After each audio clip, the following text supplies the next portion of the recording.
Hey everyone, Assalamu alaikum. Welcome back to the channel. I am Jeha Akhtar Arifa, and if you are new here, thanks for stopping by.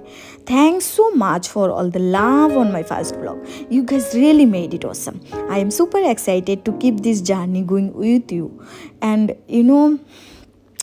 what happened after accident in Hungary? So আমি এই বিষয় নিয়ে কিছু কথা বলতে চাই।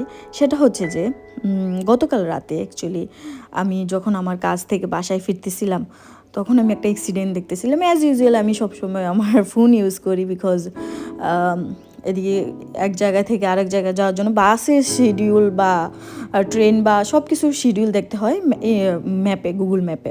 তো আমি অ্যাজ ইউজুয়াল এগুলো দেখতেছিলাম, তো সাডেনলি একটা বিকট একটা আওয়াজ হইলো। তো আমি উপরে আমি ভয় পেয়ে গেছিলাম। তো আমি উপরে তাকাইলাম, এদিক ওদিক তাকাই দেখি একটা সেই জায়গাটা, এখানে একটা ছেলে রাউন্ড হচ্ছে। ওকে দেখা খুবই খারাপ লাগতেছিল। তো আমি ওর কাছে গেলাম, যাওয়ার পর ওকে আমি জিজ্ঞাসা করলাম। ওর ফেসটা দেখতে ফুল বাংলাদেশের মনে হইতেছিল। তাই আমি ভাবলাম যে বাংলাদেশি। এদিকে অ্যাক্সিডেন্ট হয়েছে বাইক অ্যান্ড স্কুটি, সো ওই স্কুটি চালাইতেছিল। তো আমি ওকে বললাম, bro you are from Bangladesh? So ও রিপ্লাই দিল, no I am from Pakistan. তো আমি ওকে বললাম, ওকে তুমি বসো, এদিকে ঠান্ডা মাথায় বসো, কী হয়েছে, কোনো ব্যথা ট্যাথা পাইছো কি না? ও অ্যাকচুয়ালি ওর হাঁটুতে ব্যথা পাইছে, বাট ওর বাইক একদম ঘুরমার হয়ে গেছে। তো আমি আরেকটা জিনিস খেয়াল করলাম যে ওর অ্যাক্সিডেন্টের পরে না হাঙ্গেরিয়ান পিপলরা, ওই লোকগুলো যেভাবে ওরে কেয়ার করতেছিল, লাগতেছিল যে ওদের একটা ছেলে। ওর হাত পা চেক করতেছিল, ওর মাথা টিপে দিতেছিল, পানি দিতেছিল, ইভেন সাথে সাথে অ্যাম্বুলেন্স কল করে দিল, পুলিশও আসা পড়লো। পুলিশ একটু দূরে ছিল, কথা বলে না ওর সাথে, বাট আসছিল। বাট ওরা যেইভাবে কেয়ার করলো, আই এম জাস্ট শকড। তো আমি ওকে জিজ্ঞাসা করলাম, আপনার কিছু লাগবে কি না? ওর সাথে সাথে ছিলাম আমি গতকাল রাতে। তো খুবই টেনসড হয়ে গেছে, ভয় পাইতেছিল।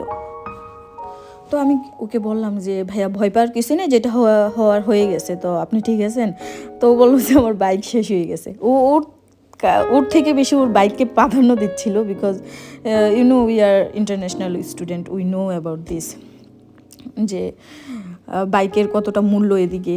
কারণ ও ফুডোরা অ্যান্ড ওল্ড করে, যেটা ফুড ডেলিভারি হয়ে থাকে।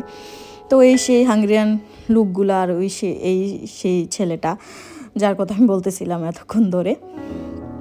তো এই আর কি, আমি ওরে হেল্প টেল্প করলাম। ওর ফোন দিয়ে ওর ফ্রেন্ডদেরকে কল দিল, আমি ওরে আমার ফোন দিলাম। তারপর ওকে বুঝাইলাম যে কিছুই হবে না। তো ওরে আমি লাস্টে বললাম যে ভাইয়া আর কোনো হেল্প লাগবে, আমি চলে যাব।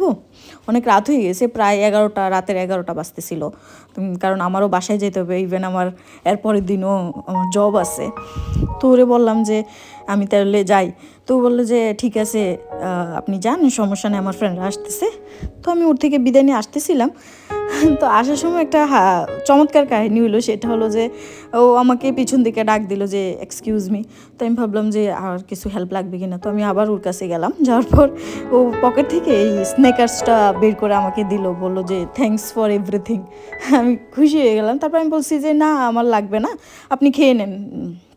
তো আমাকে বললো না না, আপনি নেন, এটা আপনার অ্যাকচুয়ালি উপহার, কারণ আপনি অনেকক্ষণ ধরেই আপনার কাজ শেষে বা কাজ ফেলাই আমার সাথে আসেন, আমাকে হেল্প করতেছেন, সো আপনি নিয়ে যান। সো আমি এটাই বলবো যে আসলে হাঙ্গেরিয়ান সব মানুষ খারাপ না, ভালো মানুষও আছে, এটা দেখে বোঝা গেল।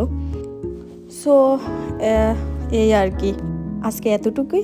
Thank you so much for turning into my second blog. I am so grateful for all the love and feedback so far. It's really keeps me motivated to keep creating content for you guys. If you like the video, don't forget to hit that like button, and if you have not already, make sure to subscribe so you don't miss coming next. Bye, আল্লাহ হাফেজ, সবাই ভালো থাকবেন, সুস্থ থাকবেন, tata.